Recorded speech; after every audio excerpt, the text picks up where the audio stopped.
आज मैं आपको ऐसी सीक्रेट बताऊंगा जिसको यूज़ करके कसिनोज दुनिया भर में बिलियंस अर्न कर रहे हैं। और सबसे शॉकिंग बात, उनको फ़र्क नहीं पड़ता है आप जीतो या हारो, क्योंकि लॉन्ग टर्म में हमेशा कसिनो ही जीतता है। और मैं ये भी बताऊंगा कि कैसे इस माइंडसेट का यूज़ करके आप स्टॉक मार्केट में प्रॉफिटेबल बन सकते हो। Because profitable traders trade like a casino, not like a gambler. बहुत लोग मुझसे पूछते हैं कि यार स्टॉक मार्केट तो सट्टा है, ये तो लक का गेम है, ये तो चांसेस है, तुम इतनी कम उम्र में अभी इस पे क्यों डिपेंडेंट हो रहे हो।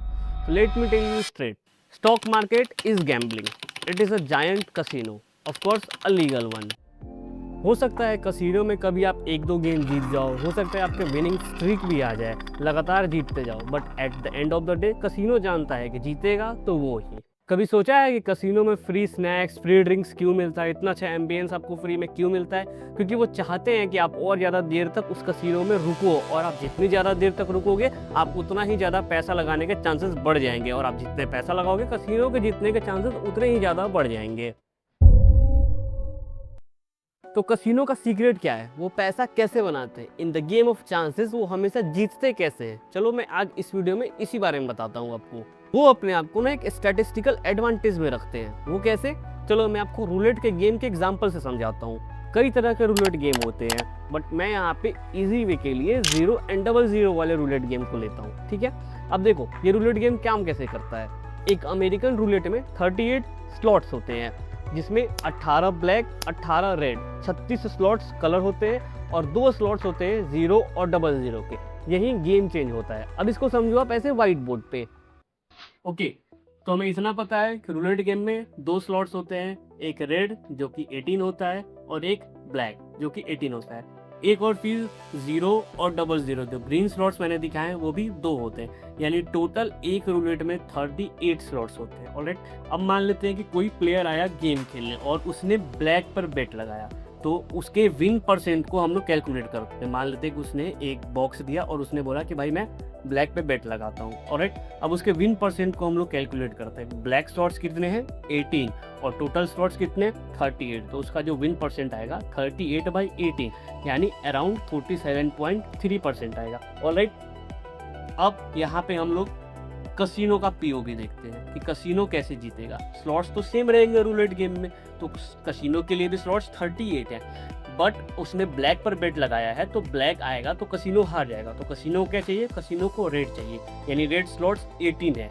लेकिन अगर 0 और 00 इनमें से भी किसी एक पे आ जाता है तो भी कसिनो जीत जाएगा। इसके पास +2 का एडवांटेज है, यानी 38/20। इसका मतलब ये है कि कसिनो के पास 52.7% का एडवांटेज है जीतने के किसी भी रूलेट गेम के। अब मैं इसका डिफरेंस आपको समझा देता हूँ, ये डिफरेंस कैसे काम करता है। कसिनो के जीतने के चांसेस माइनस प्लेयर के जीतने के चांसेस, यानी 52.7% माइनस 47.3% इज इक्वल्स टू 5.4%। ये जो 5.4% है ना, ये ही कसिनो को एक एक्स्ट्रा एडवांटेज देता है, एक एक्स्ट्रा एज देता है, जिसकी वजह से कसिनो +5.4 के एक रिस्क फ्री इनकम के एडवांटेज पे है, और इसी वजह से कसिनो जो है वो हमेशा आगे रहता है, और यही कसिनो का एज है जो उसको लॉन्ग टर्म में विनिंग बनाता है। फिर से सिर्फ 5.4% का गैप दिख रहा है आपको? ये बहुत छोटा लग रहा है ना? यार ये छोटा नहीं है, ये बहुत बड़ा गैप क्रिएट कर देता है। चलो मैं दिखाता हूँ कैसे। तो मान लेते हैं कि ऑन एन एवरेज एक साल में 10 लाख लोगों ने कसिनो में रूलेट खेला, ठीक है, और ऑन एन एवरेज एक पर्सन ने सिर्फ 1000 रुपये का ही बेट खेला।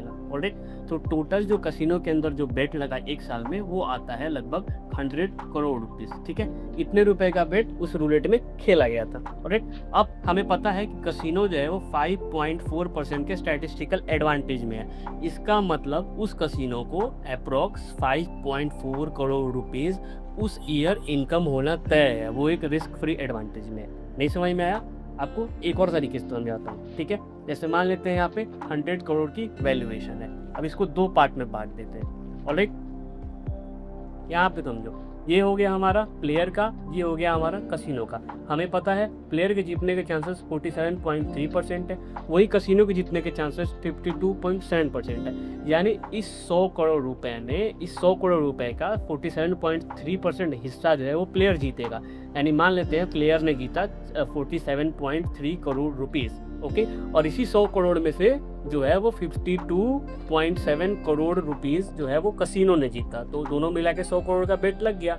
अब समझो डिफरेंस क्या है। मान लेते कसिनो ने दे ही दिया पैसा, फिर भी कसिनो के पास क्या आया, 52.7 minus 47.3 is equals to 5.4 crore rupees. इतना रुपया अभी भी कसिनो के पास as a risk free income आया है। समझ में आ रहा है कि 5.4% कितना बड़ा इनकम हो गया। एक छोटा सा प्रॉफिट परसेंटेज भी जब लार्ज नंबर पे अप्लाई होता है ना, तो वो एक बहुत बड़ा पॉजिटिव गैप क्रिएट कर देता है। कसिनो हर गेम नहीं जीतता है, लेकिन उसका सिस्टम ऐसा बना हुआ है कि जो उसको लॉन्ग टर्म में प्रॉफिटेबल बना ही देता है। स्टॉक मार्केट भी ऐसे ही होता है। चलो मैं आपको दिखाता हूँ कि कसिनो के ट्रिक को कैसे इस्तेमाल करके हम अपने आप को स्टॉक मार्केट में भी स्टैटिस्टिकल एडवांटेज दे सकते हैं और प्रॉफिटेबल बन सकते हैं। सबसे पहले मैं आपको बता दूं कि 90% ऑफ द ट्रेडर्स आज लॉस में हैं। तो फिर प्रॉब्लम कहाँ आ रही है? देखो, कसिनो का गेम क्या होता है, उसमें win is to loss ratio 1:1 होता है। कसिनो में हारो तो एक गया, जीतो तो एक आया, बस बात खत्म। इसके बीच में कोई बहस नहीं होती है। But in stock market things are completely different.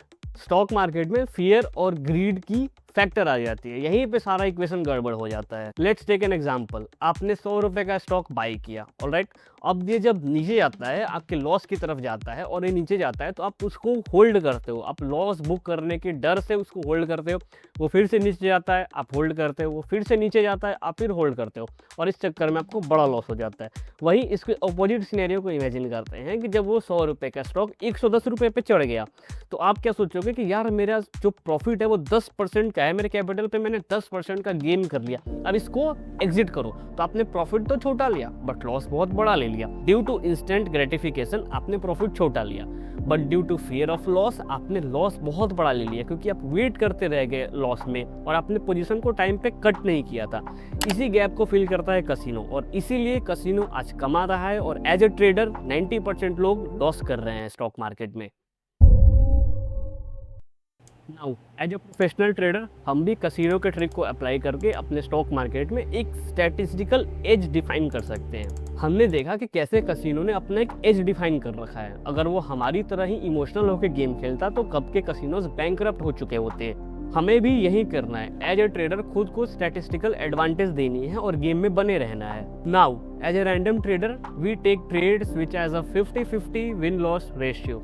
But as a professional trader we read the repeated market charts behaviour. हम उस चार्ट्स को समझते हैं, उस पैटर्न को रिकॉग्नाइज करते हैं और वैसे ट्रेड्स लेते हैं जिसके चलने के चांसेस, प्रोबेबिलिटी थोड़ी सी ज़्यादा होती है। अब मैं इसको एक एग्जांपल से समझाता हूँ। देखो, हमें पता है स्टॉक मार्केट के पास सिर्फ 3 डायरेक्शंस होती है। पहला, या तो वो अप मूव देगा, ठीक है। दूसरा, या तो वो साइडवेज हो जाएगा, और तीसरा, या तो वो डाउन साइड देगा। इन 3 मूवमेंट के अलावा स्टॉक मार्केट और कहीं नहीं जा सकता है। ओके, तो यहाँ हम डाउन ट्रेंड का एक एग्जांपल लेते हैं। मान लेते हैं कि स्टॉक मार्केट ऐसे डाउन ट्रेंड की तरफ जा रहा है, ऑलराइट। एक चीज़ याद रखना, स्टॉक मार्केट कैसे भी मूवमेंट नहीं देता है, उसका एक पैटर्न होता है। एज ए प्रोफेशनल ट्रेडर हम लोग इसी पैटर्न को रिकॉग्नाइज करते हैं। तो एक ट्रेंड होगा, फिर रिट्रेसमेंट होगा, फिर ट्रेंड होगा, फिर रिट्रेसमेंट होगा, ऑलराइट, फिर ट्रेंड होगा, फिर रिट्रेसमेंट होगा। तो मान लेते हैं कि आपने यहाँ पे एक पैटर्न नोटिस किया और आपने एक सपोर्ट या रेजिस्टेंस या जो भी हो, जो भी टेक्निकल एनालिसिस आप यूज करते हो, आपने वो बना लिया। तो जब मार्केट रिट्रेस ले रहा है तो इस पॉइंट पर आप सेल करते हो, ठीक है। क्यों? क्योंकि आपने पास्ट हिस्ट्री पढ़ी है, आपने पास्ट बिहेवियर को समझा है, ऑलराइट। आपने यहाँ पे सेल लिया। अब समझो, किसी भी रैंडम ट्रेड के चलने के चांसेस 50-50 होते हैं, ऑलराइट। बट चूंकि आपने पैटर्न बिहेवियर को नोटिस किया है, तो इस पॉइंट पर हो सकता है कि स्टॉप लॉस हो जाए। मैं ये नहीं कह रहा हूँ नहीं होगा, लेकिन इस ट्रेड के चलने के चांसेस, क्योंकि ये एक प्रोफेशनल ट्रेडिंग है, एक पैटर्न बिहेवियर है, इसके चलने के जो चांसेस है वो ऑलमोस्ट 50 से ऊपर हो जाएगा। या तो 55 या तो ले लो, या फिर हम यहाँ पे 60% ले लेते हैं। ये एक मैथमेटिकल नॉलेज है कि बिहेवियर को मार्केट रिपीट करता है, तो इसके चांसेस ऑफ 60% हो गए। यानी आपने जो ट्रेड लिया उसके प्रॉफिट के चांसेस 60% हो गए और उसके लॉस का चांसेस 40% हो गए। तो आप यहाँ पे 20% के स्टैटिस्टिकल एज में हो, एडवांटेज में हो। कसिनो क्या था? वो 5.4% के एडवांटेज में था, जो उसको लॉन्ग टर्म में पॉजिटिव बना रहा था। आप भी यहाँ पे 20% में स्टॉक मार्केट के एज पे हो, जो आपको लॉन्ग टर्म में प्रॉफिटेबल बनाएगा। अब कसिनो में क्या है? Win is to loss ratio, 1 रुपए आएगा तो 1 रुपए जाएगा, ऑलराइट। बट चूंकि स्टॉक मार्केट में हम लोग स्टॉप लॉस और टारगेट लगा सकते हैं, तो आपने 2:1 का रिस्क रिवार्ड ले लिया। यानी कि आपने अगर 100 रुपए का बेट लगाया तो आपका टारगेट जो होगा वो 200 रुपए का होगा। अगर आपके लॉस होंगे तो 100 रुपए का लॉस होगा और आपका जो प्रॉफिट होगा वो 200 रुपए का होगा। तो आउट ऑफ 10 ट्रेड्स, हमने यहाँ पे मान लेते हैं कि हमने 10 ट्रेड्स को लिया है, तो इसमें से हमारा जो विनिंग परसेंट है वो 60 है और लूजिंग परसेंट है वो 40 है। मतलब हमने 6 ट्रेड्स पॉजिटिव ली और हमने 4 ट्रेड्स को लॉस में ले लिया, ठीक है। और हमारा जो रिस्क है वो 100 रुपए का है। तो 6 ट्रेड में हमने 100 रुपए का प्रॉफिट किया और चूंकि हमारा रिवार्ड जो है वो 2 है तो 1:2 का हमने टारगेट ले लिया, यानी ऑलमोस्ट हमारा प्रॉफिट हो गया 1200 रुपये। और वहीं हमने 4 लॉस लिया तो 4 × 100, क्योंकि हमारा रिस्क तो 100 रुपये का था और रिवार्ड रिस्क कितना है 1 है, तो हमने रिस्क 1 कर दिया, यानी कि ये हो गए हमारे 400 रुपये। अब हमारा जो डिफरेंस होगा वो यहाँ पे 800 का होगा। यानी अगले 10 ट्रेड में अगर आप 6 जीत जाते हो और 4 भी लॉस करते हो तो भी आपका जो है वो स्टैटिस्टिकल एडवांटेज ये रहेगा, आप हमेशा प्रॉफिट में ही अपने आप को क्लोज करोगे। So, remove the emotions and have a clear defined edge. Profitable trader का मकसद फ्यूचर प्रेडिक्ट करना नहीं होता है। It's about managing the risk. It's about thinking in probabilities. It's about fixing the mental health. Gamblers try to win the next trade, while casinos focus on winning long term. And जिस दिन आपने trading को emotional game की जगह probability business की तरह देखना चालू कर दिया, उस दिन आपकी ट्रेडिंग कंप्लीटली चेंज हो जाएगी।